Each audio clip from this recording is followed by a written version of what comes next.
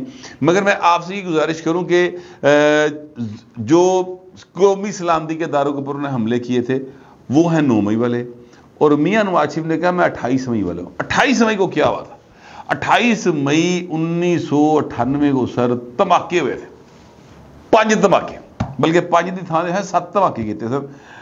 پاکستان نے ایٹمی دھماکے کیے تھے، چاگی کے پہاڑوں کا کلر چینج ہو گیا تھا۔ میاں نواز شریف وزیر اعظم تھے، اس وقت اربوں ڈالر کی آفر تھی پاکستان کو کہ دھماکے نہ کرو، تہاڈی مہربانی میاں صاحب تے بس تسی نہ در وٹ جو سی انڈیا نے سمجھا لینے۔ انڈیا نے دھماکے کیے تھے، 11 مئی کو شاید کیے تھے، اور اس کے بعد جناب تڑیاں لا رہا سی جو اس وقت کا وزیر اعظم تھا واجپئی کے ساتھ جو تھے وہ راشٹریہ سیوک سنگھ یا اس طرح کی ان کی جو بھی مذہبی کم سیاسی جماعتیں ہیں، وہ لوگ جو ہیں باقاعدہ پاکستان کو تڑیاں لا رہے سن کہ اسی انج کرے ایتھوں امبرسر تو لاہور دا بارڈر کراس کریں گے تے انج لنگ جاواں گے، بہت انہوں نے نا کاتوں باہر ہوئے سن۔ پھر میاں صاحب نے کیے دھماکے، یعنی میاں صاحب کی ظاہر وزیر اعظم سے ان کے کہنے پر دھماکے ہوئے۔ شیخ رشید نس گیا سی، یہ میں آپ کو بتاؤں، اور وہ اس نے یہ بات مانی ہے، انہوں نے کہا میں تے اتنا ڈر لگا، میں کہا کتے بٹن غلط ہو گیا ایتھے بھائی دے ایٹما مجھے چل گیا باقاعدہ باہر نکل گئے اس خاص اس ایریے دے چو تے بھائی سارا کچھ مک جائے گا۔ تو انہوں نے کہا میں دبئی دی فلائٹ پھڑی تے میں جا کے ہوٹل ٹھہر گیا سا، یہ شیخ صاحب نے خود مانی بات۔ بہرحال سر وہ دھماکے کیے، ان دھماکوں کے نتیجے میں کیا ہوا؟ دھماکوں کے نتیجے میں یہ ہوا کہ پاکستان کا جو دفاع تھا وہ ناقابل تسخیر ہو گیا۔ جہاں انڈیا سانو بڑیاں ٹپ کے گلاں کر رہے سی نا، وہ پائن انج کر کے جھاگار فلیٹ ہو گئے، سکون ڈاٹ کام ہو گیا اس طرف، اور پاکستان کا جو دفاع تھا وہ مضبوط ہو گیا۔ اب ہم اس ٹیکنالوجی میں انڈیا سے بہت آگے جا چکے ہیں، میں اس کی تفصیل میں نہیں جاؤں گا کیونکہ ظاہر ہے یہ دفاعی معاملات ہوتے ہیں، میں اس پہ نہ اتنی گریپ رکھتا ہوں، لیکن چھوٹی موٹی گلاں پتہ ہوتی ہیں تو میں وہ بھی نہیں کرتا۔ مگر ہم اس جو ہے نا معاملے کے اندر ایٹامک کھیڈاں دے اسی انہاں سارے تو بہت اگے، یہ میں آپ کو بتا دوں۔ جو بھی ہمارے ایمیجیٹ مخالف ہے نا، بھاویں اسرائیل ہوئے تو بھاویں انڈیا ہوئے تو بھاویں افغانستان ہوئے، ہم ان سے بہت آگے، یہ بیچارے ساڈے پاس کو نہیں گئے۔ مگر میں آپ سے یہ گزارش کروں کہ وہ استحکام دیا پاکستان کو نا، اس کی سلامتی کو 28 مئی نے، تو میاں صاحب کہہ رہے ہیں کہ ہم پاکستان کو استحکام دینے والے ہیں، ہم پاکستان کے سلامتی کے اداروں کے اوپر حملے کرنے والے نہیں ہیں۔ تو یہ ہوتا ہے سر کوزے میں دریا بند کرنا۔ ایک تو بات یہ کی انہوں نے، دوسری بات جو تھی وہ مستقبل کی سیاست کا انہوں نے ہلکا سا نا اشارہ کر دیا ہے جی، کیا کہتے ہیں کھبیا کھمار کے نا بھائی نے دستا کہ میں کرن کی لگا جی۔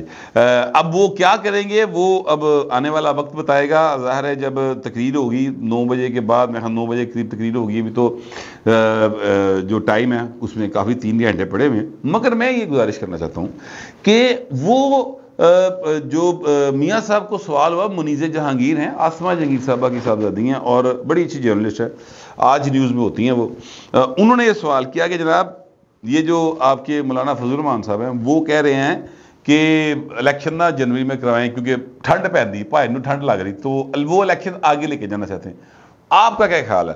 تو میاں نواز شریف نے کہا جو الیکشن کمیشن فیصلہ کرے گا وہ درست ہوگا، یہ الیکشن کمیشن نے کرانا ہے۔ وہ کہتے نہیں آپ کیا چاہتے ہیں؟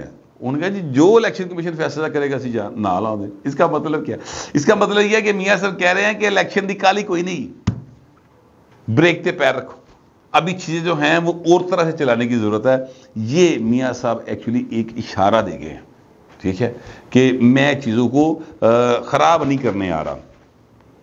اب میاں نواز شریف کے مخالفین جو ہیں وہ ان کے اوپر طرح طرح کے الزامات لگائیں گے. آپ لوگ ذہن میں رکھیے اس بات کو, کچھ الزامات درست ہوں گے, کچھ الزامات غلط ہوں گے, لیکن بات یہ ہے کہ اگر میاں نواز شریف یہ نہ کرے تو کیا کرے, اس کا سیکنڈ آپشن مجھے بتا دیں. جو یہ سمجھتے ہیں کہ میاں صاحب غلط طریقے سے آئے ہیں وہ بتا دیں کہ سیکنڈ آپشن کیا تھا بس. یعنی اگر یہ جو ہے آفر, اگر ڈیل کہہ لیں, اگر ڈیل ہے تو یہ ڈیل اگر عمران خان کو بیچارہ تارا مار مار کے مانگ رہے ہیں, ویسے جی انہوں آفر ہو تو چھڑ دے گا. سوال ہے, پیپلز پارٹی کا آفر ہو یہ ڈیل وہ چھوڑ دے گی, مولانا فضل الرحمان کا آفر ہو وہ چھوڑ دے گا. جتنے بھی لوگ میاں نواز شریف کو تنقید کر رہے ہیں, ویسے مولانا صاحب تو نہیں کر رہے, مولانا صاحب تو خیر میاں صاحب کے نکے کاکے ہیں, بلکہ پلوٹھی کے کاکے بنے ہوئے ہیں آج کل, لیکن میں ویسے پوچھ رہا ہوں, مجھے بتائیں کوئی چھوڑ دے گا؟ نہیں چھوڑے گا. تکلیف یہ ہے کہ ڈیل انہوں لب کے ساتھ نہیں لبی. اصل بات یہ ہے, بہر میاں صاحب کا نصیب ہے.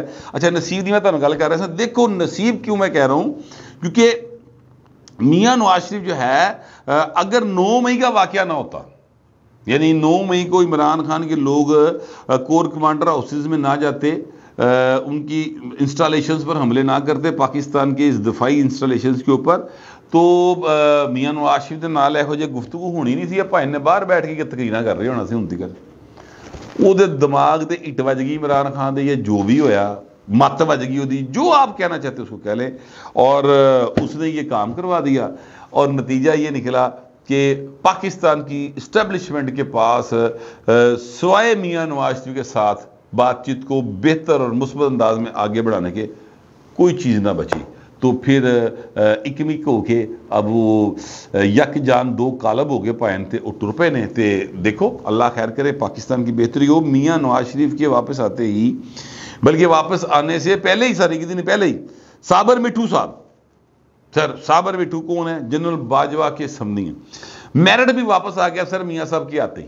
یہ بات ذہن میں رکھیے, بڑا آدمی صابر مٹھو چھوٹا کریکٹر نہیں ہے, ارب پتی آدمی ہے. ان کے اوپر جو الزام ہے نا 5.34 ارب روپے کی ٹرانزیکشن کہتے ہیں جناب تھوڑے اکاؤنٹاں جو ہوئی ہیں. صابر مٹھو صاحب دسو کتوں آئی ہیں؟ اچھا اب صابر مٹھو کو اگر آپ چھڑیں گے تو اور بہت ساری چیزیں چھڑیں گی. میں نے یہ معلوم کیا, میں کہ یار یہ ذرا مجھے پتہ چلے کہ آخر صابر مٹھو بیٹھا بٹھایا یاد کہ تو آ گیا. میاں نواز شریف تو اپنے مطالبے سے لوگ کہتے پیچھے ہٹ گیا. حالانکہ میں جانتا ہوں میاں صاحب کی کچھ عادات میرے ذہن میں ہیں, کیونکہ وہ 3 بار حکمران رہے ہیں. میرا ان کے ساتھ کوئی ذاتی جو ہے نا وہ نہیں ہے. 2007 میں ایک دفعہ میں گیا تھا کور کرنے, تو میاں صاحب کے ساتھ, میاں صاحب کی مہربانی, انہوں نے بڑا اس وقت محبت فرمائی تھی, بڑا اچھا ان کے ساتھ ایک ورکنگ ریلیشن شپ جو ہے وہ قائم ہوا تھا. ظاہر ہے وہ لیڈر سی, میں جرنلسٹ ہاں, میں اتنے جا کے روز رپورٹی کرنی ہوتی سی اپنے اخبار دے. لیکن میں آپ سے عرض کروں کہ میاں نواز شریف کی 3 بار کی حکمرانی کے اندر جو چیز میں نے نوٹ کیا وہ یہ ہے کہ میاں صاحب چیزوں کو مکمل معاف نہیں کرتے ہوتے, وہ چیزوں کو مکمل بھولتے نہیں ہوتے. بس ٹھنڈا ٹھار کر کے نا فریج چلا چھڑ دینے, فریزر چلا چھڑ دینے, ٹائم تے کٹ کے کہتے ہیں اللہ کا تو ہے کیتا سی چل. تو جنرل باجوہ کے بارے میں جو انہوں نے بات کی تھی, جنرل فیض کے بارے میں جو بات کی تھی, جنرل فیض کے بھائی کا کیس بھی کھلنے والا ہے. میں آپ کو بتا دوں, وہ بھائی صاحب جڑے سن نا وہ پتہ نہیں پٹواری سن, تو پٹواری تو وہ بن گئے سن جا کے پتہ نہیں کیا کہتے ہیں, پتہ نہیں وہ تحصیلدار بن گئے سن شاید, اور وہ کو ڈی سی چکوال بھی چل رہا سی. ٹھیک ہے, پٹواری سے وہ اتنی ترقی کر گئے تھے. پر میں جو ہے وہ مطلب وہ بھی کیس کھلنے لگا, میں آپ کو بتا دیتا ہوں نئے سرے سے. تو اب یہ جو کیس ہے یہ میں نے معلوم کیا کہ سر کیا ہوا, تو مطلب جو چیز اب تک سمجھ آئی ہے مجھے وہ یہی ہے. ساری گفتگو ظاہر ہے میں آپ کو کوٹ اینڈ کوٹ تو نہیں بتا سکتا, لیکن گفتگو میں بات یہی سمجھ آئی ہے کہ میاں نواز شریف آیا تو میرٹ بھی آ گیا پائن, تو میرٹ کے تحت اس چیزوں کو آگے بڑھایا جائے گا. کوئی مقدس گائے نہیں ہے سر, کوئی مقدس گائے نہیں ہے. ہر ایک کو قانون کے آگے سر جھکانا پڑے گا اور جواب دہ ہونا پڑے گا. یہی وہ مطالبہ ہے جو عام آدمی کرتا ہے. پاکستان میں ایسا کبھی نہیں ہوا. اگر اب ایسا ہو گیا کہ تو شروع کر لو یار, چلو اگر اب ایسا ہو جائے تو کیا بات نہ ہو جائے. ماڑے آدمی دیتے ہر دفعہ ہی قانون لگ جاتا ہے, پائے وڈیا نے لگ جائے. بڑے بڑے لوگ مشکل میں آئے ہیں اور آئیں گے, بتانے والے مجھے یہ بتا رہے ہیں. تو اب تک تو خیر میں نے آپ کو جو معاملات تھا وہ بتا دیا ہے, آگے بھی دساں گے. ذرا میاں سے تقریر آ لیندے ہو, پھر اگلا بھی لاگ اس کے اوپر کریں گے. تو ابھی آپ اس کو انجوائے کریں, تو پھر ملتے ہیں اگلے بھی لاگ میں.